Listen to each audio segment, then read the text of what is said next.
Hello and welcome to the Phantom Zone. I am your host Ghost and I am continuing my MCU rewatch journey with the next entry on the list, Thor. If this is your first video in the series, be sure to go back and watch the other videos after you finished watching this video. But before you do that, let me ask you something. Do you feel uneasy right now? Do things feel unsettling? Huh? Do they?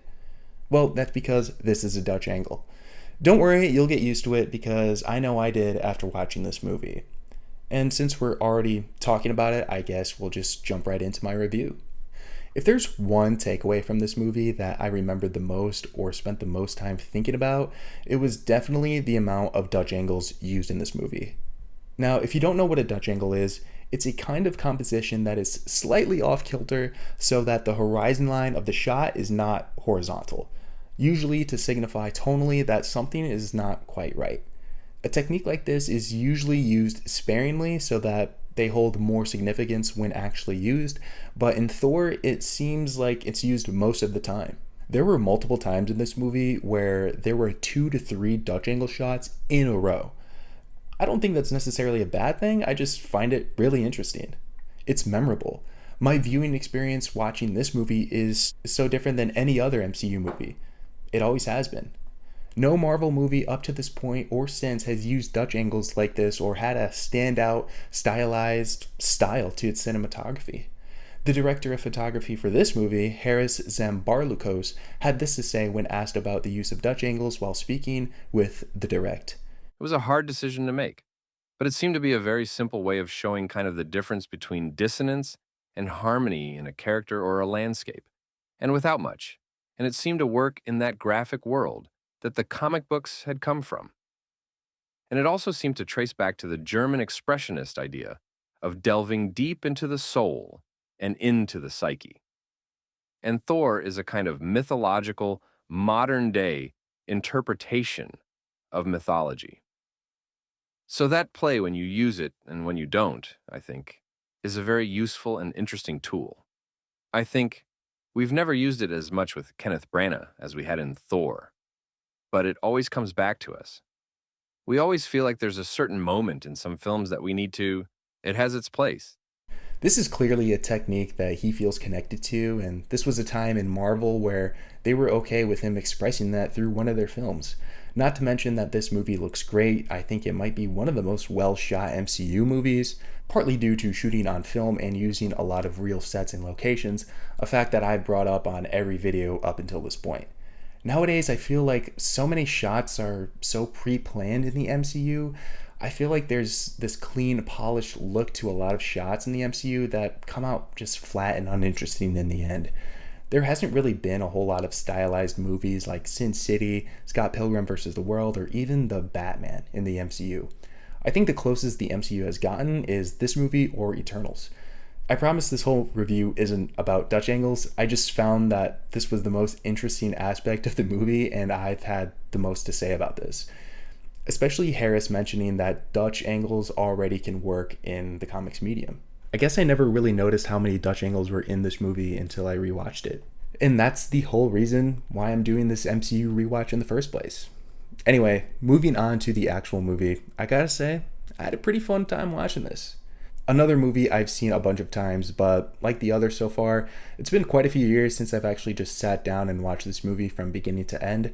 I think this movie is pretty well paced. The film's runtime is under 2 hours, so it doesn't feel like this movie's really dragging in any parts. Now, it's not a perfect movie, but I think Thor's journey to becoming worthy of Mjolnir is done really well. After seeking out violence with the Frost Giants, Thor is banished to Midgard by his father Odin. Trapped in a mortal body and realizing his god strength is gone, he hears that an object has crashed nearby and he knows that it's his hammer. He tells Jane he's going to walk in, grab it, then fly out, but once he attempts to wield Mjolnir, he realizes that this isn't going to be a quick fix. This isn't like one of the countless adventures he's gone on in the past. This is a test.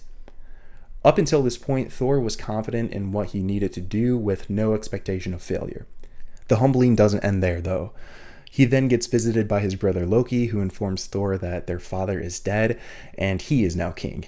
Not only that, but his own mother forbids Thor from returning. Devastated and feeling lost, Thor turns to his new friends who he has treated pretty poorly up until this point and decides to make up for his behavior by ultimately sacrificing himself for them and the townspeople. And then, boom, worthy. Thor realizes that arrogance and egocentrism aren't qualities of a good person, much less a benevolent king. He changes and acknowledges that he still has a lot to learn before taking the throne. There are only like 2 action sequences when we see Thor at full power in this movie. Once at the beginning on Jotunheim, and the other at the end of the movie with the Destroyer, then Loki. I think that the fight with the Destroyer is way too quick. It wipes out Sif and the Warriors 3 immediately with ease, and then as soon as Thor gets his hammer back, he spins it up in the air, hits it in the face, and then it's over. The fight with Loki seems to go on a lot longer, which doesn't seem right to me. If you're setting up Loki to be the big bad of the Avengers, I get that you need to make him formidable, but Thor is so much more powerful, Loki shouldn't be keeping up at all. I feel like it also takes away from how dangerous the Destroyer is if Loki can last longer in a fight with Thor than the Destroyer. Part of me wishes that this movie would have focused more on the Asgardian Norse mythology aspects from the comics, just because it's so rich with lore and Thor is a really cool character. We see Thor do a lot of cool stuff on Jotunheim, so it's just a lot more boring since right after this he just becomes a regular man. Well, not a regular man, he can still beat up a lot of people. It's just that we go from seeing Thor soloing the Frost Giants to wrestling a big guy in the mud. Not to say that that scene isn't good, it's just a big shift is all I'm saying. However, from the perspective of building a connected universe, I get that you need to ground the story more to Earth so that there's more of a connection to the Avengers, which I think this movie does a pretty good job of. Agent Coulson and S.H.I.E.L.D. are back as they have just left Iron Man's house from Iron Man 2. Even Nick Fury shows up in the end credit scene to talk to Dr. Selvig about the Tesseract, which we'll get to see in the next 2 movies. I forgot to mention this last week in my Iron Man 2 video, but this is when the post-credit scenes actually meant something in the MCU because they were quickly followed up on. The post-credit scene in Iron Man 2 was a shot of Thor's hammer, and the next movie was Thor. The post-credit scene in this movie shows the Tesseract, and in the next movie, Captain America, we'll get to see where that object came from.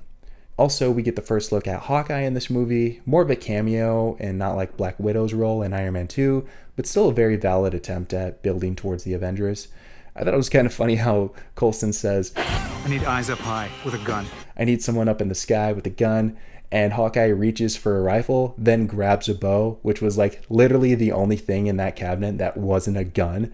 I just thought it was kind of funny that he like deliberately disobeys him, and he doesn't even get to fire off an arrow. But speaking of arrows, Cupid was busy in this movie shooting Jane Foster, because Jane Foster is down bad.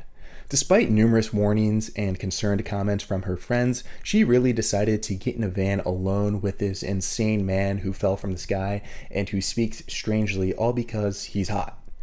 Natalie Portman does a good job at playing the nerdy, workaholic, socially awkward pretty girl, but some of the space talk buzzword lines were just a little hard to hear at times. But I don't think it's her fault. No one could deliver this well. This is the star alignment for our quadrant this time of year, and unless Ursa Minor decided to take a day off, these are someone else's constellations. Side note, there's quite a bit of exposition in this movie, and I never like it when there's just a full-on narration at the start of movies like this, even if it's done by Anthony Hopkins, and this film is no exception. Anyway, back to Jane. Jane Foster is down horrendous, but who can blame her? She lives alone in a van, she's consumed in her work, so there's no time for mingling, and maybe she's still getting over an ex, but none of that matters the second she sees Thor. It is love at first sight, at least for her. Chris Hemsworth and Natalie Portman have pretty good chemistry, but mostly due to the fact that Jane is always giving eyes to Thor, dyed eyebrows and all. Like, seriously girl, chill out. Tell me more. In the end, Thor leaves and kisses her hand goodbye, and she's like, nah, that's not good enough. After all this time, I'm gonna need me a smooch. She leans in like all the way. That kiss was not 50-50. It was more like 90-10. Also, Jane Foster usually has short hair, and I think she should have in this movie too because it's like always in her face. Asgard's aesthetic is hit or miss for me. Some parts are really cool, like the golden rooms and banquet halls, and I love how the edge of Asgard leads off the end of a plane like a cliff into the cosmos. But I also don't really like the landscape of Asgard. It just seems a bit dull to me. Like, what is this floating thing here, and why is the rainbow bridge literally not a rainbow? I think the costumes are the same way. They're all really well made, but I think some designs are better than others. Thor's definitely is the best costume. The cape, the tunic, the armored sleeves, the helmet we get to see for 5 seconds, it all looks really good. And I think the Royal Guards all look really cool too. Lady Sif and the Warriors 3 have better costumes in future movies, if I can remember correctly. I feel like a lot of them are either too over-designed or too simplified, and with the lack of color in each costume, I think it misses the opportunity to reach its full potential on what these costumes could have been. I mean, look at this. The Warriors 3 in the comics all have pretty distinguishable colors, Lady Sif too, but in this movie, I don't think these all come across that way. Loki's costume I think lands right down the middle for me. It's pretty green, but it could be brighter since there's quite a bit of black in the costume too, so the green doesn't really pop as much as I'd like it to. Also, what is all this shit on his torso? Like, this is what I mean by over-designed. It just looks like a mess. His helmet with the horns is really awesome though. Speaking of Loki, he's actually really well written in this movie, and I never noticed that before. I know after his own series was released, he's been a standout fan favorite for a lot of people, myself included, but I guess I never realized his complexity started from the first movie. He's rightfully angry at Odin for hiding his true heritage from him his whole life. He originally sneaks some frost giants into Asgard with a way that Heimdall can't see, which, okay, if anyone can do that, I guess it would be Loki. Getting Thor banished wasn't even part of his plan, but that worked out great in his favor. He was only trying to disrupt Thor's ceremony to delay him from taking the throne.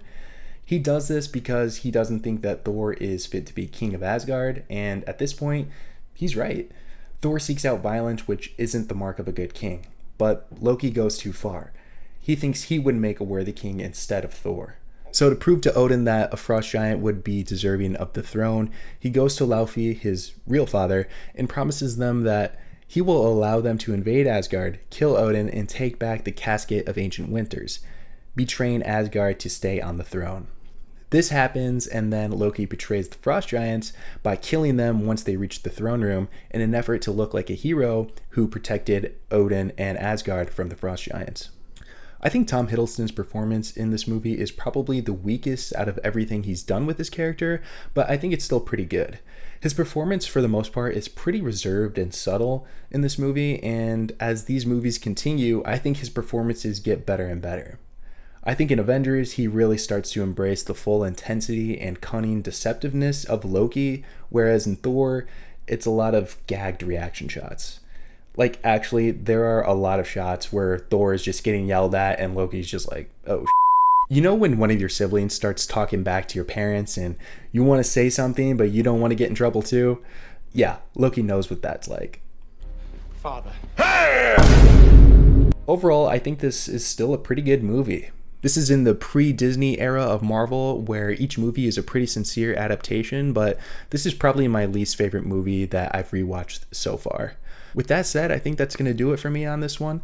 If you made it this far, thank you so much for watching, and if you want to join me on my MCU rewatch journey, be sure to subscribe and hit that notification bell so you don't miss my next video. If you enjoyed this video, please consider giving it a like. I am a new, small, growing channel, so a like goes a long way. Thank you so much for watching, and I'll see you in the next one. Bye.